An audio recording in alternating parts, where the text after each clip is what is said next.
السلام عليكم ورحمة الله وبركاته. هذا الفيديو مقدم لكم من كلية الآداب الجامعة المستنصرية قسم اللغة الإنكليزية، وهو مخصص لطلبة المرحلة الثانية الدراسة الصباحية، والمادة هي المسرحية، مسرحية دكتور فاوستس، ومقدم لكم من قبل مدرس دكتور هيفاء محمد شريف.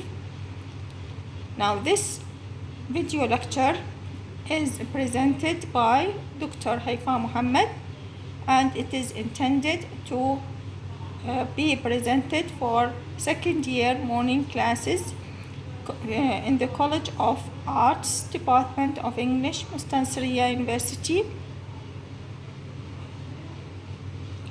And the topic of this video is Dr. Faustus by Christopher Marlowe, and in this lecture we are going to talk about the first scene, or scene 1.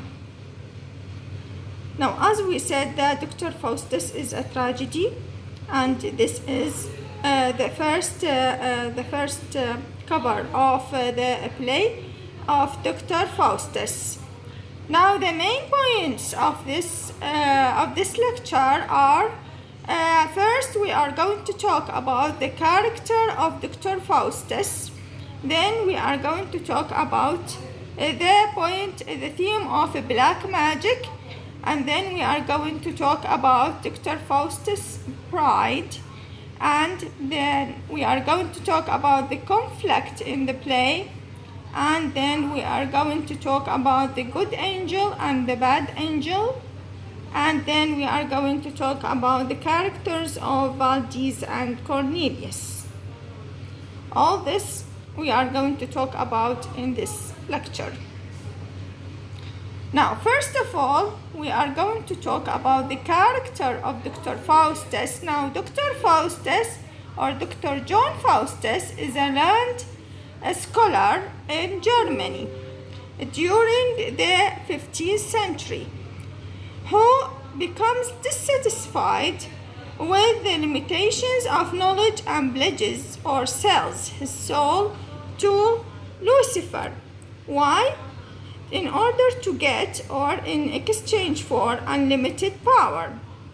Now, scene 1 starts with Dr. Faustus as he is sitting alone in his study reviewing his achievements. He concludes that he has attained, or he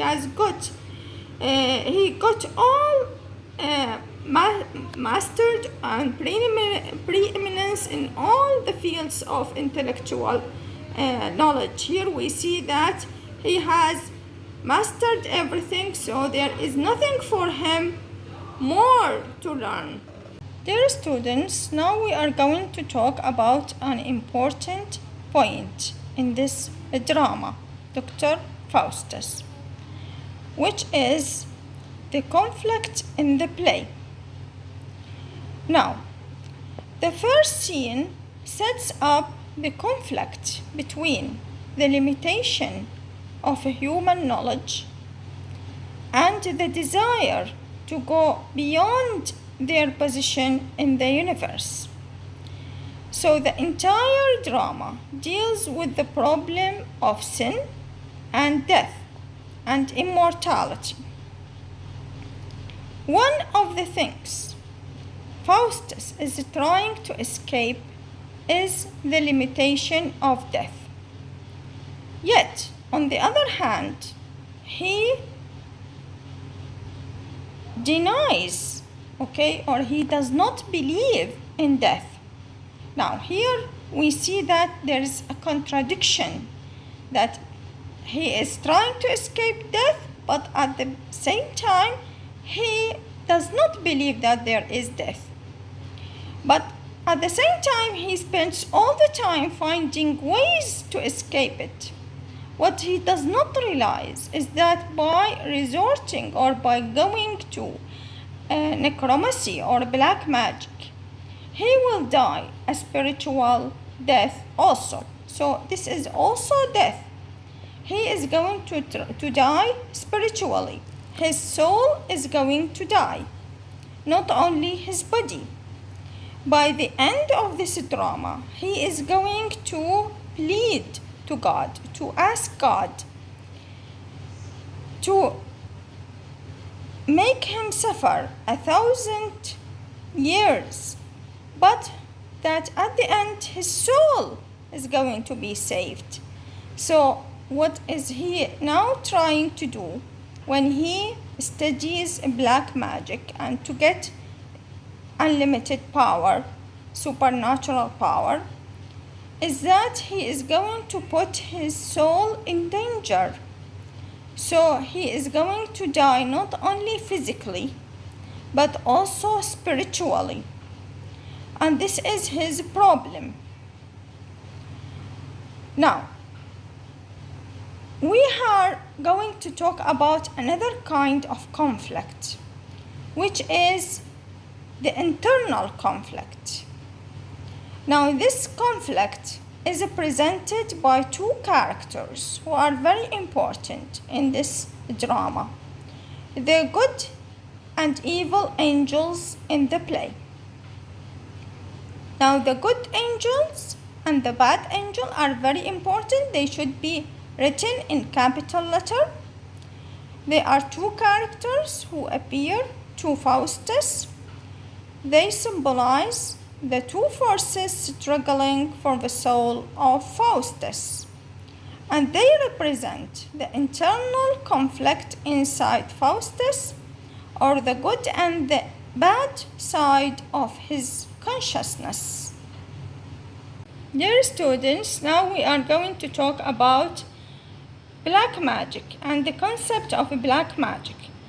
First of all, we are going to talk about the reason behind Dr. Faustus' decision to go to black magic or to study black magic. Now, why does Dr. Faustus to decide to turn to magic or necromancy?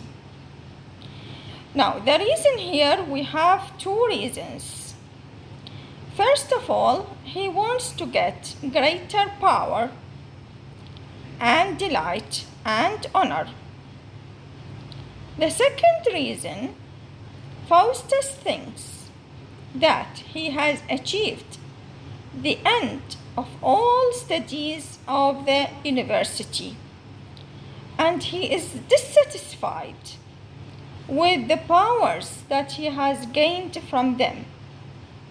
So, although Faustus is a most learned man, he finds himself confined by mere human knowledge. In other words, he feels the limitations of human knowledge, and he decides to turn to magic to discover greater powers. Now, we are going to talk about another point in this lecture, which is very important concerning Faustus's pride. Now, according to traditional Christian cosmology, the universe is viewed, or it is arranged in a certain way. It is divided into a certain way. So it is viewed as an order which starts or descends from God. Then we have the angels, and then we have the humans and the animals, and finally to inanimate nature. So everything in the universe is arranged in a certain order. This is the Elizabethan view about the universe, and of course it is the Christian view also. Everything has been put in its proper place. So everything is in its place, and it is in this way it is arranged by God, and each should be content to remain there. Each of the creatures that God has created should remain in their place. That is, the angels should remain in their place. The humans, the animals, everything should remain in their place. So according to this view, it is very dangerous for a person to attempt or to try to rise above the station assigned to human beings.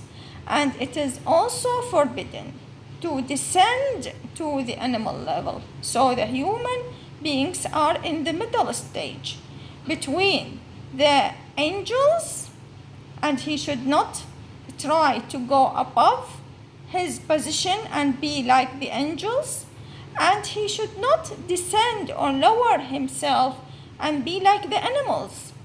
So he should keep in this place. So here, the greatest sin of Faustus is his pride, that is his ambition to go beyond one's nature and natural place in the universe, in this hierarchy, which is considered a sin of pride. So if you want to go, if you desire to go beyond, above, your position in the universe, this is considered as a sin of pride. Consequently, Faustus' desire to rise above his position as a man, because he is dissatisfied with all limited power of knowledge, by resorting to supernatural powers, places his soul in dire danger. So his soul now is in danger. He is spiritually attempting to go beyond his limitation. So spiritually he is going to deteriorate, to be destroyed. This will lead to his downfall. This is according to the Christian view of the universe. Students, we are going to continue with the good and evil angels, the characters.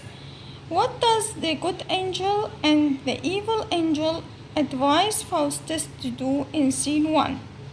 Now, the good angel advises him to put aside the diamond book of black magic and to read the Bible. So he is going to advise him to do good things. Now, the evil angel encourages Faustus to use magic to control everything in the universe, which is Faustus' ambition. Here we see that throughout the play, the good angel and the bad angel, they appear many times at critical times in the drama, when Faustus is not ready to do something and he is going to hesitate to think about whether this is good or bad. But finally, almost always, he is going to listen to the evil angel, not the good angel. And this is what is going eventually or finally is going to lead to his downfall or a tragic death. Now, we are going to talk about an analysis of this scene, which is scene 1. Now, the first scene is filled with ironies. Now, basically, what is an irony? It is to do something or to say something, but the opposite is going to happen, or it means the opposite for the audience, of course. Now, basically, Faustus is so confident, he is sure that his new powers, when he is going to get new powers from the doubles, this will bring about his salvation. In fact, he never realizes that quite to the contrary, quite the opposite will happen, that they will bring about his damnation. He even refers to the books of necromancy as being heavenly. Now we see that he is so confused, his mind, though he is a learned and educated man, he cannot think clearly that black magic is going to lead to his damnation. And he thinks that he is going to do great things with this new power. Whereas, in reality, they are satanic, they are from Satan, from Lucifer, so they are from the devil. Now, this thing that is from the devil cannot be heavenly, cannot bring salvation. On the contrary, it is going to bring his downfall and damnation. So he asks, another irony is that he asks Valdis and Cornelius to make him blessed. Now, blessing is something that God is going to give to something good that you are going to do. Yet he is going to use this black magic in order to get great powers, and it is taken from Lucifer, from the devil. How can they are be blessed? Okay, so he is asking to be blessed with his new knowledge, which is a black magic. In fact, it is not a blessing, it is a curse, in fact. So throughout the scene, Faustus uses religious imagery and language to apply to matters which will finally bring about his own damnation. And this is the irony here. Now he thinks that the black magic is going to lead to his salvation, is going to be something good for him. In fact, they are going to lead to his damnation, to his downfall, to his tragic end, to his death, spiritually speaking.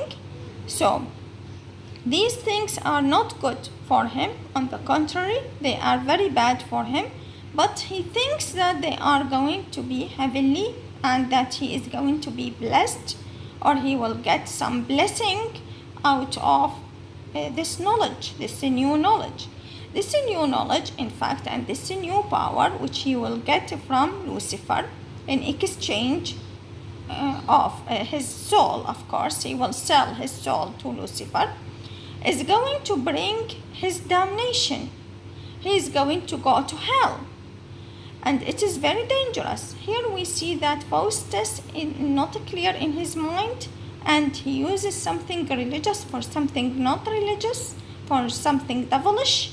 Okay, so here it is important to understand this aspect in the first scene when Faustus decides to study black magic and to sell his soul to Lucifer.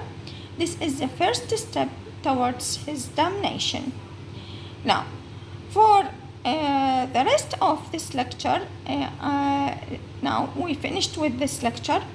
For the rest of this lecture, I just want to advise my students to learn the important information given here, and also to try to memorize and to learn the spelling of any difficult word that is occurring in this lecture or in any lecture in the text.